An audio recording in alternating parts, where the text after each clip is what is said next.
What up YouTube? It's your boy Taekwon back with another video. Today's video we have Drive by J Park featuring Gray. And I just wanted to update you because I guess when it rains it pours. So not only did I receive my shrimp today, but I also received my fish order and my plant orders. So I don't know if it was meant to be because they all shipped from different companies and it was in the midst of a blizzard that Texas has never seen before and crippled our logistics and trucks and semis and 52s, and somehow they all arrived today. Probably the craziest thing that I could think of right now, but you know, just wanted to show you some of these plants right here. And Thor's kind of, you know, keeping an eye out, making sure that there's no bad snails or parasites in here. But yeah, I ordered a bunch of cool plants because, you know, I love aquascaping and creating these aquascape gardens. And just wanted to go over some of the plants with you guys if you're interested. So I actually ordered these off Walmart, pretty cheap. And initially when I took them out and unboxed them, they didn't look too great. Now, keep in mind, these shipped probably, I mean, it was not overnight delivery. I mean, the box didn't have, I mean, pretty much just all plastic packaging and some humidity within the bags and stuff to keep them going. But, you know, a lot of them look good right now, at least not bad. And what you do with the aquatic plants that I read is you gotta like put them in bleach, or you know, other people call it bleach, but I don't have bleach. Like last time I had bleach was, I don't know, I used just like spray bleach, so I don't have just bleach. So you know, what I've been doing is my hot water cranked up gets really hot, probably to the point where it could burn you. So I just give these guys like, you know, I take out the hose in the sink and just splash them down with super hot water for about 5-10 seconds. All the leaves, all the, you know, the planters and the pots and all that, that kind of material that, you know, the roots sit in. Because, you know, so I can kill anything that, you know, might be in there. And you know, having dealt with ick before, you know, ick, the parasite for ick can typically disappear after, you know, around 88, maybe 90 degrees. So yeah, my water was easily over 100 degrees. So, you know, just washing them down, and after the wash down, you know, they get rejuvenated. And so just wanted to go over the plants with you, and I kind of set them up to kind of be, you know, foreground to background, because I honestly don't know what I'm gonna do yet. And that's kind of the fun part of, you know, just like gardening, you know, aquatic gardening is the same. So I have some dwarf baby tears. That's supposed to be more of a like a carpeting plant. So in my 20 long, I have some Monte Carlo in there, and now that all the shrimp's in there, I'm not going to be able to plant this stuff in there. So I'm still thinking about what to do with the dwarf baby tears, but I'd love to create just this thin half-an-inch carpet on some of my black substrate. That would be an amazing look. And then here we have a cardinal plant. So I saw this one and it just looked really cool. So here we have the cardinal plant. See if we can focus on it. There we go. It is the Lobelia cardinalis.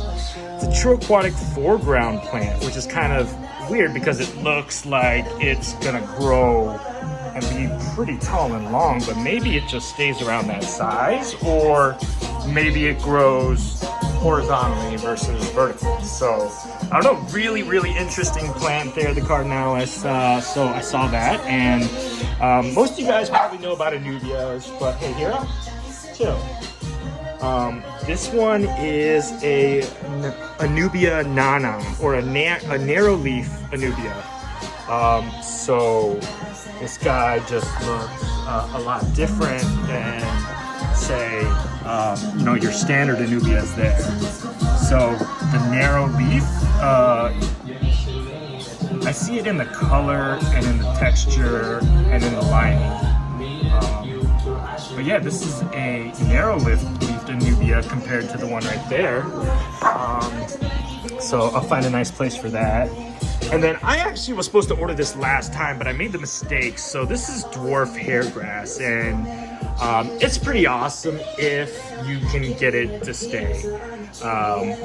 And you know, continue growing without getting uprooted by your fish or whatever.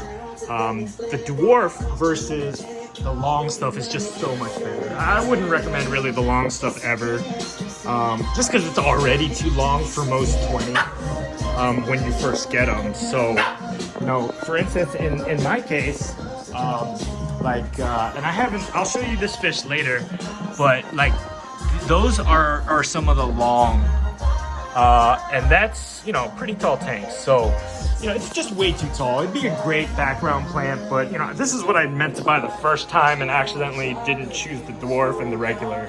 So there's that. We showed you the narrow leaf. Right here, this is our water lettuce. And you know, water lettuce is pretty much an invasive species. I don't know if it exactly is, or if you can classify, or I'm sure you could classify plants as invasive species, but I'm not sure if it is or not, or where it is. But you know, this, like a lot of the other floating plants like duckweed, just gonna completely, you know, continue growing and rapidly reproducing, just spreading all over the top of your tank. So I'm excited here. I definitely only ordered one, but they sent me two, or maybe that was one big one and it broke in two. But these guys, they ship not in any sort of bag, so it doesn't look like they're in any way connected unless they cut it, which I don't think they would. But anyways, they, you know, I bought one and they sent me two, so thanks guys for that. I definitely want to give one, the bigger one, which is, ooh, this guy.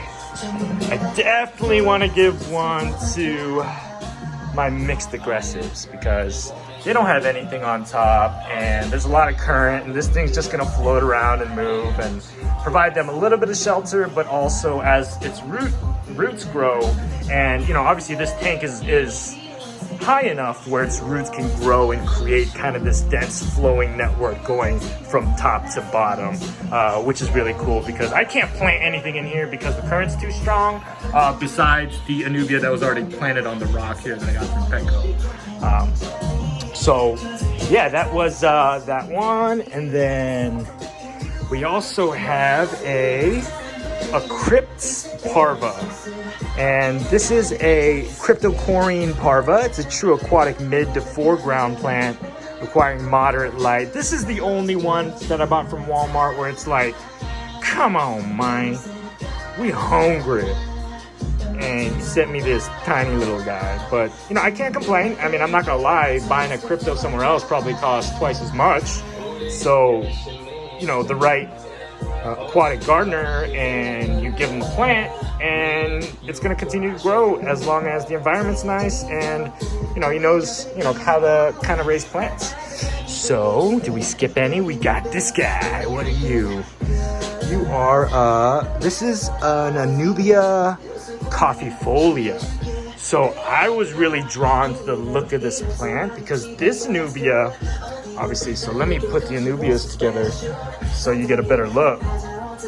So check out the leaves between these two Anubias.